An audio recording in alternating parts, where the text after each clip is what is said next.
Say you're good. Okay, so what we're gonna do today, guys, is we've all been trained on the restraint and seclusion training over the summer and throughout the year with some of our new paras joining us.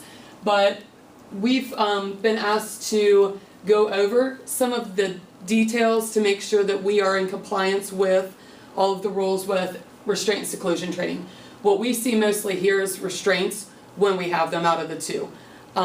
So I just want to make sure that we're, again, following procedures and making sure that that's the absolute last thing we do in a situation, okay? So if you look here, here are the things we're going to talk about. Kentucky regulations on the use of restraint and seclusion, district policies regarding the use of physical restraint and seclusion, and then specific requirements for students with IEPs of restraints and seclusion practices. We know what all these are: IEP, FBA, BIP, FAPE, and LRE. Just in case, individual education plan, FBA is a functional behavior assessment, behavior intervention plan. What's FAPE? Free and appropriate education. And LRE? Least restrictive environment. Good.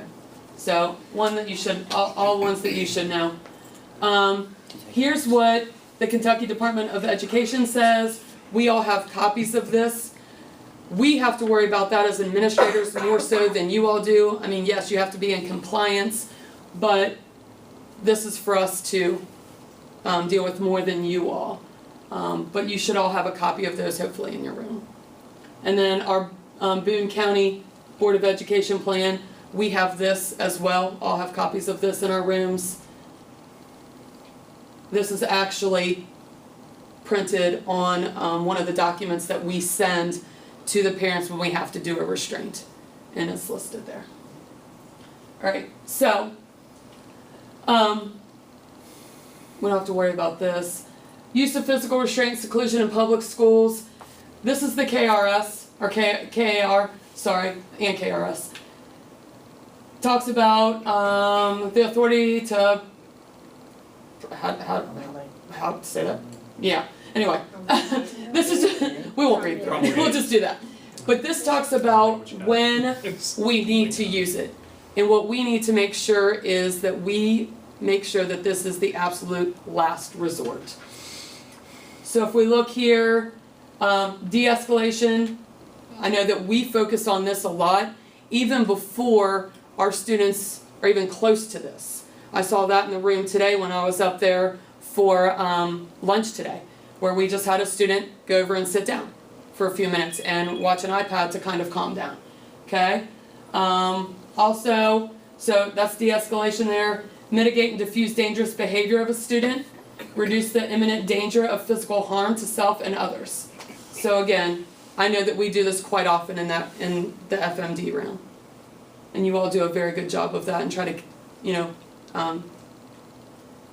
not react to things, but try to get it before it gets to that point. So, what is the mechanical restraint? Anyone know? The techniques that we use to restrain. So that's when you're actually getting physical and using those specific techniques that we're trained with. And then again, the physical restraint, we need to make sure that we are trying to redirect and promote the safety.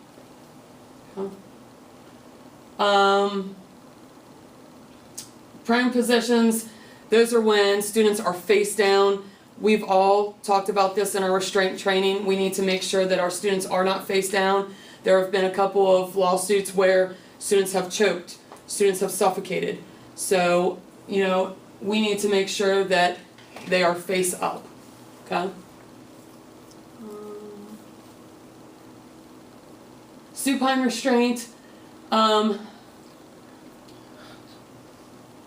we haven't used this often, but I think we have used it one time last year, I believe.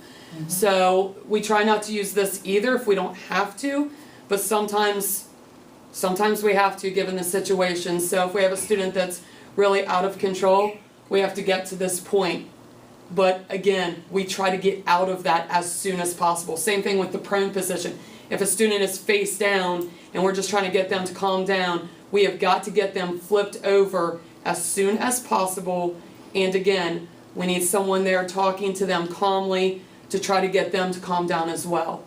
So we try not to use this. This is, the prone position comes into play with all students. The supine is more in high school students. We use that more in high school students, but it's not as dangerous with high school students. It's more with your younger guys.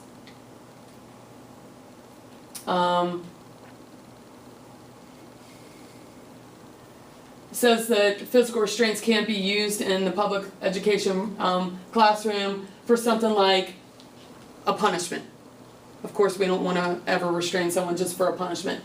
For compliance or to retaliate, just because we're mad. We're not obviously going to do that. A substitute for appropriate educational or behavioral support. To prevent property damage. As a routine school safety measure. As a convenience for staff. Okay? These restraints, again, are for the absolute last measure. And then it talks about school personnel shall not impose the following on any student at any time. So, we don't have, again, prone or supine. The supine can be used at the high school, but it's the very last resort. And I think we were in it for just seconds before we switched to something. It was just the way the student was at the time, and then we switched out of it, so. Okay. When can a physical restraint be used? So here are times that we're actually going to use it. So it may only be implemented in a public school or educational program if the student's behavior poses an imminent danger of physical harm to self or others. The physical restraint does not interfere with the student's ability to communicate in the student's primary language or mode of communication. Unless the student uses sign language, then we need to make sure that those arms are free too, because the student has to be able to communicate. Okay? Students' physical and psychological well-being is monitored for the duration of the physical restraint. Less restrictive behavioral interventions have been ineffective in stopping the imminent danger of physical harm to self or others, again, except in the case of clearly unavoidable emergency situations. And then school personnel implementing the physical restraint are appropriately trained as required. So we want to make sure that it's basically the only time you do this is if the student's about to harm themselves or harm others. If I know that I've seen in a room upstairs, kids have gone through and just started tearing things off the walls, throwing things. We don't like that, and yes, that can cause property damage, but that's not the bigger issue here. The bigger issue is to try to talk them through that and get them to calm down so we don't have to restrain them. But we do not restrain for them doing that because, them just throwing a chair across the room behind us, they're not throwing it at us. Now, if they start throwing at us and things like that, that's when we start to talk about what we might need to do next. Okay? And then one of the key ones on there too is to make sure someone is constantly monitoring the student. Someone's constantly talking to them in a calm voice. So if they're mad at one of the lead teachers, then that teacher probably needs to step out of the situation altogether. We've got plenty of people here you can see that are trained to be a part of a restraint. So if that's the situation, then as soon as we can, we need to have that person step out. Someone that student's familiar with, come in, comfortable with, try to talk them through and get them calmed down. Okay, but we do need to monitor them to make sure they can communicate. We're not hyperventilating. Things like that can still happen even if the student's not in the prone position because they're so worked up. So we just need to make sure we're monitoring that. And I mean, again, sometimes, medical condition, things like that can cause. Seclusion rules. Seclusion should not be used in a public school, again, for punishment or anything like that. As a routine safety measure, as a convenience for staff, as a substitute for timeout. We don't want to use seclusion for that. That's the same thing as restraint. That's not what it's for. Okay? It's when we have that issue of them causing harm. Okay? We have to document an infinite campus. What I usually ask you all to do when that happens is you give me the events that occurred, and then one of the administrators, I say me, it ends up usually being me, but one of the administrators will document that in Infinite Campus. We take care of that, so you all don't have to worry about that. But one thing you can always do is, anytime you're involved in a restraint, Mrs. Brundle, did you document that? And just to make sure that, again, you're covered. Okay? What documentation is required? That's again something that we handle. There's a letter that goes to the parent. There's that just says that, you know, we had an issue today, this is what happened, this is the restraint we had to do, the time frame, everyone involved. And then it talks if anyone got hurt. And then we have to have a meeting. Sometimes it's that day because we actually have the parent come in, depending on the situation. Sometimes it's, you know, a day or two after. We try to do that within 5 to 7 days. So, but we do want to have a meeting every time. Okay, even if it's by the phone, but we like to have the parent come in. Okay. More of that. We get trained every year, so we don't have to worry about that. But we're trained every year, so that's what's important. We get recertified every year. It started off with a 2-day training for the initial. So I know the two of you were part of a 2-day training. The rest of us have been certified already, so we went through the recert this year, which was just 1 year. So that's what will happen. If you two return next year as paras, then you'll go through a 1-day training next year. Okay? Core team must be identified. So again, most of us are in that room or in those rooms, but you all travel with the students, so we do have a team of teachers. I have those written down so that I know, look, if I've only got 2 of you in that room, we've got a couple admins that come up, but then we can also have the teachers come up too if we need a little bit more muscle. We've got a couple gentlemen that can help us out with that as well. So we've got all of those, again, identified and trained. We've gone through all that. The data that's reported that to the state level, that's taken care of through the Director of People Personnel's office, so we don't have to worry about that. We send it to them, so every time that we do a restraint, that is sent to the board office, and from there they run their reports and send that on to the state, but all of those have to be documented. So just like suspensions and things like that we do as well. This is one of the forms that we have that explains what restraint and seclusion is. So the definitions. Again, our board policies, it's showing you where you can find these. So if for some reason you want to look it up, there should be a copy in 212 and 217 for you all. If you want your own copy, you can go here on the board policies and pull that up. Or you can ask me, I've got copies of that stuff too. Okay. But again, that's stuff that we've gone over when you did your training. What do we need to consider? What do we need to do? We've gone through that. Here are a couple of, there were a couple of links there that you can go to as far as from PBIS and the KDE website. So just trying to be, again, as positive as possible. So that's why the PBIS is in there. But then there's also things in here that you can look at for different situations. They give you a couple different things here. Don't have to worry about that. Those are just, again, a couple different books and resources that you can use.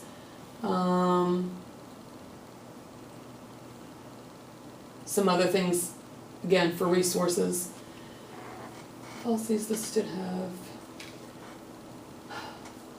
We need to consider these things, but again, if the student's putting themselves or you in danger, that it doesn't matter. And it might not be someone, you know, I'm talking to you all from the FMD classroom because that's where we see most of our restraints. I don't believe we've restrained anyone outside of the FMD classroom besides breaking up a fight. And there are a couple of techniques obviously that we can use there, but usually by the time we walk up that gets settled. So you know, I know some of the kids in your classrooms do have behavior assessments completed and, you know, behavior intervention plans in place. So what we would need to do is, if we had to restrain that student, we would just have to go back as a committee and with the parent. That's what part of that meeting would be, that parent meeting. we talk about those, what needs to change on that plan for that student. Was it something, was that a trigger, or what was that? So we just need to go over that, make sure that that's in place. If a student doesn't have a BIP, then what interventions are we going to do for this student to try to keep this from happening again? Have we collected any data? Is this an ongoing issue? There was a student we had a couple years ago that we had to restrain, not quite as often as they did in the middle school level, but we had to restrain him a few times, and we collected data to see what those triggers were. And that was obviously useful and helpful to us. So, collecting some of that data, and that's what helps when we sit down and reflect and have that meeting, is the parents can help us with that sometimes too if we don't see that stuff. And then, do we need to set goals for the student? So, I think some of this again is a little self-explanatory. People to contact in our district would be Pam Eklund. She's our director of special education, so she would be able to help us there. Chris Brock is actually our the person who leads these trainings, so he's another person to contact. And then Laura Clark is the one that did my training for me, and she's very well versed in this as well, so she would be able to help you if you have any questions there. So I can send you this PowerPoint if you'd like. I think that's it. And I knew it wouldn't take us long to get through this because we've been in compliance. What we want to make sure is that everyone is on the same page in our district. We've had some issues at some lower levels, and not that they were out of compliance. I would guess that they followed procedures, but there are questions there, and it's hard with the elementary level especially because those guys are so little. High school level, I know we've done a pretty good job, and the more that I've been involved with it, I've got things in my head as soon as I walk into the room. Is someone timing? What restraint are they in when I get in there? And making sure that our lead teachers or people involved with, as far as paras or teachers from the other classrooms, what did you witness? Write down what happened right now so we don't forget, so we remember details. And most of the time we've been out of this before 5 minutes when we have to switch, but there was a time that we did have to switch a couple times before a student calmed down. So, just making sure that we have that person that's always monitoring the student, trying to continue to use those de-escalation strategies, and then releasing that student as soon as possible. We had one not too long ago where we asked, "Are you ready to go?" And as soon as we started to lighten our grip, started to hit and scratch again. So had to put them back in the restraint. And we switched some people around based on stature too. We've got some teachers that are a little shorter, so if they're behind a student can headbutt. So, getting teachers that are a little bit taller, and switching that out as soon as possible. So just trying to make sure everyone is safe, including the student, but most importantly, the student. Okay. Does anyone have any questions? Again, you all have done a fantastic job of following this. They just want to make sure and really stress that this is the absolute last resort. We talk. If that person isn't getting through to the student, let's try someone else. Sometimes a para is a better person to talk to these kids because they have, the paras travel with them. So sometimes a classroom teacher is a better example because they have a different relationship with them. So just trying to find that person that can settle that student down. We do not want the school resource officer in there. They see him as a police officer. They do not see him as someone that, they see him more as a threat sometimes as opposed to someone that can calm the situation, and he cannot be involved. Okay? And I think there's only been a couple times last year where the SRO was in the room, but he was not involved in the restraint. Some things that we can use that we've learned over the years, and I keep looking at Jill here because she's been a part of some of them, pillows. Making sure that pillow is there so when they do headbutt, there's some cushion there. We've used mats, I think, a couple times. I know we've got a student this year that spits. So, trying to put some type of, we've got to be able to see the student, but putting up some type of guard so you're not getting spit at and things like that. So I know it's difficult. We've got to keep in mind that, you know, when the students get to this point, that's not necessarily by choice.